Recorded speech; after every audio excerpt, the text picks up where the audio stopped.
आइए दोस्तों, ठोस वस्तुओं के आयतन का आज सवाल नंबर 9 को करेंगे। 8 नंबर तक हम पहली क्लास में कर चुके हैं।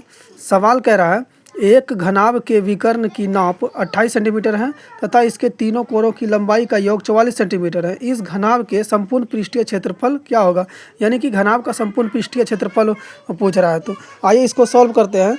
तो हमारा विकर्ण दिया हुआ है 28 सेंटीमीटर और भुजाओं का योग दिया हुआ है L plus B plus H बराबर 44 सेंटीमीटर। इस सवाल को हल करने का एक अगर बेसिक से बनाइएगा तो बहुत ज़्यादा टाइम लगेगा।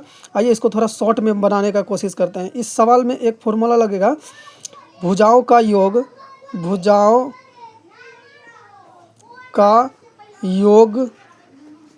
का स्क्वायर घटा, यानी कि भुजाओं का योग का स्क्वायर माइनस विकर्ण का स्क्वायर। तो भुजाओं का योग का स्क्वायर माइनस विकर्ण का स्क्वायर। आइए इस पे सॉल्व करते हैं, तुरंत बन जाएगा बहुत आसानी से। यानी कि 44 का स्क्वायर माइनस 28 का 44 का स्क्वायर होता है 1936 और 28 का स्क्वायर होता है 784। आपको स्क्वायर याद रखना पड़ेगा, कम से कम 1 से लेकर 50 तक का स्क्वायर आपको याद रखना पड़ेगा, ऐसे नहीं तो बहुत समय ले लेगा।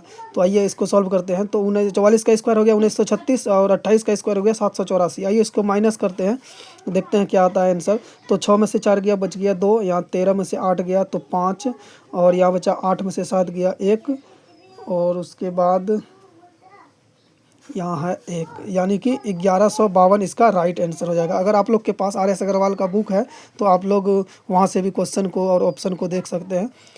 समय कम, वीडियो ज़्यादा लंबा हो जाता है, इसलिए जो है कि क्वेश्चन को लिख नहीं पाते हैं और ज़्यादा इसको लंबा नहीं कर पाते हैं। तो आइए 10 नंबर सवाल को अब देखते हैं। पहले क्वेश्चन देख लीजिए।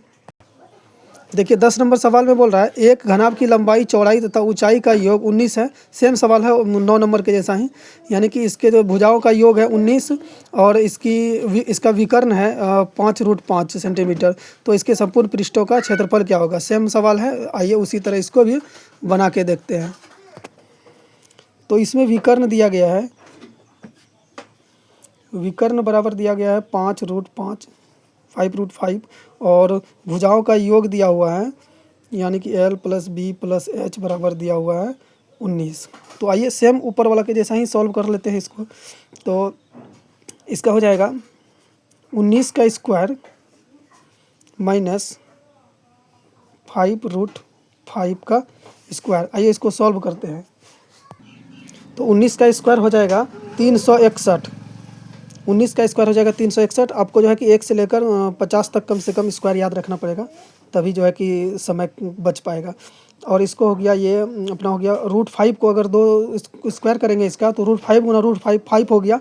5 गुना 5 कितना हो गया?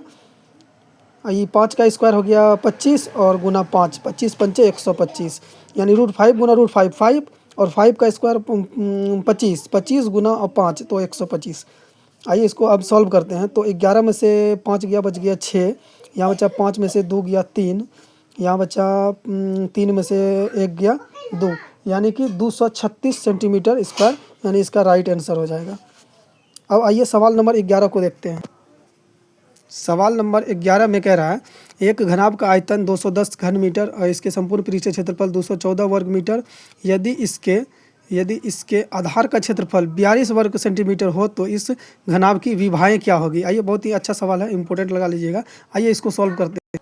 तो इस सवाल में जो है कि आयतन दिया हुआ है, आयतन बराबर दिया हुआ है 210 सेंटीमीटर क्यूब घन क्यूब। उसके बाद संपूर्ण पृष्ठीय क्षेत्रफल भी दिया गया है। संपूर्ण पृष्ठीय क्षेत्रफल बराबर दिया गया था 214 सेंटीमीटर स्क्वायर।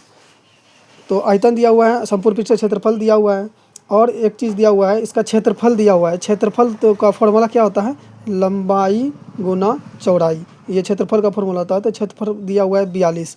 अब इसका हमको निकालते हैं, इसका आयतन निकाल लेते हैं।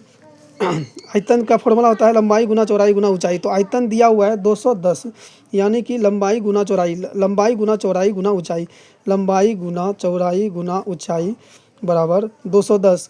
तो लंबाई और चौड़ाई दिया हुआ है यहाँ 42, लंबाई और चौड़ाई दिया हुआ है तो यहाँ बिठा देंगे 42 गुना h बराबर 210। अब इसको कटा देंगे, ये कट जाएगा 42 से 42 से 2 पंचे 10, 5 बार में कट जाएगा, यानी कि h बराबर अपना हो गया 5।